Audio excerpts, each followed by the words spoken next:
So if you look at the platforms that exist now, I think the roles of government and other NGOs, non-government organizations that have, public stakeholders will become very transparent and it'll become more autonomous. That's the one thing that people with focus in AI are trying to eliminate right now. We're trying to deploy AI in government right now. China has already, they already deployed the first AI judge that is literally a simulated avatar and is already judging court cases and assisting their upper and higher and lower courts with decisions. Not things that are very drastic yet with society, but things that are around like tickets and violations that are like civic violations. These are things that are very easy to tackle because you can train a system and get it smart. And we're going to see a shift of, I won't say rebellion, but pretty much a revolution where people want more from their government, from their big public nonprofits. Like if I had to ask you here, when the hurricane hit Haiti not too long ago, which was a while ago, or even an earthquake hit Haiti, where did all the money that the Red Cross got go?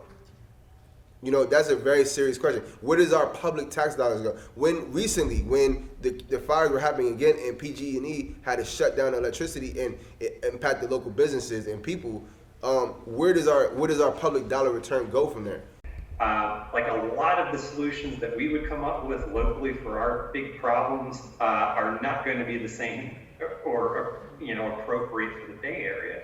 So it relies on sort of that kind of new localism, that spirit of cross-sector cooperation and decision-making to solve those unique problems with a community's unique assets and sort of their own to this problem, rather than buying into like multiple used futures, for which another, communities maybe already been involved in. But I think I would steer you towards the new localism stuff. I think it's really powerful. I think that there's sound evidence for that, and probably some anecdotes in there that you can see yourself in as well.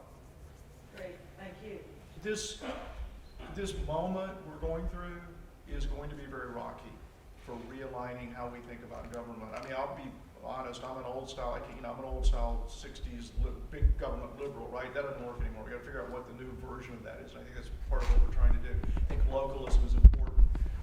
I think the other thing that's really hopeful here, though, is all the noise that we're hearing right now, particularly at the national level and at other levels, and it seems like things are totally chaotic. I really think that's an example of what transparency does.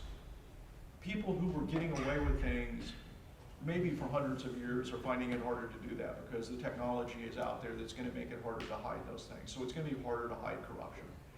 And that transparency is going to require people to step up and do something about it. And I think that's where Jason's idea about localism becomes important. So I'm optimistic. I think government has to play a role. I think we need to redefine what it is and give them some of these new tools to do that, though.